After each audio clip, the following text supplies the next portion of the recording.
నేను డిగ్రీ కాలేజీలో చేరినప్పుడు మాదంతా BCom Telugu medium. BA first year అయినా సెకండ్ ఇయర్ అయినా ఫైనల్ ఇయర్ అయినా వాళ్ళు మంచి శరీరాలు దృఢంగా ఉండేవాళ్ళు, బాగా స్ట్రాంగ్ బ్యాచ్ ఉండేవాళ్ళు. మా దగ్గర కాస్త బలహీనంగా ఉండేటటువంటి వాళ్ళు ఎక్కువ ఉండేవాళ్ళు. కబడ్డీ జరిగింది.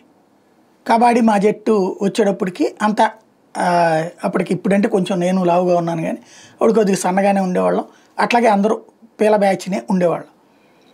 అప్పుడు మాకు ఫస్ట్ మ్యాచ్ బీకామ్ ఇది ఫైనల్ ఇయర్ వాళ్ళతో పడింది, అక్కడ గెలవగలిగింది.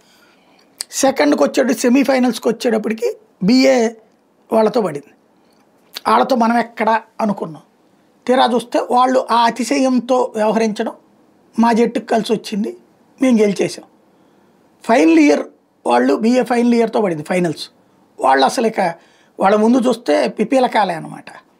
అలాంటి సిచ్యుయేషన్లో వాళ్ళు అతిశయానికి పోయారు, మేము కొట్టేసాం. అంటే మనకు అక్కడ మనల్ని ఎవడు కొడతాళ్లే అనుకున్నప్పుడు జరిగేది. అట్లాగే మేము ఫైనల్ ఇయర్లో ఉన్నప్పుడు అట్లాగే బీఏ ఫస్ట్ ఇయర్ వాళ్ళ చేతిలో పోయింది, ఓడిపోయాం.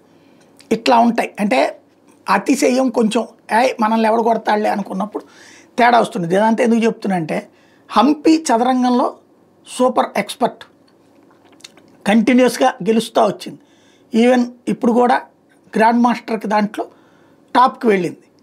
కానీ తాజాగా ఎవరైతే దివ్య ఈఎంఐ భారతీయురాలి, తను తాజాగా హంపీని గెలిచేసి గ్రాండ్ మాస్టర్ అయిపోయింది. హంపీతో పోల్చుకుంటే ఈఎంఐ ఫోకస్ చాలా తక్కువ ఇంతవరకు, కానీ హంపీని గెలిచి గ్రాండ్ మాస్టర్ అయిపోయింది.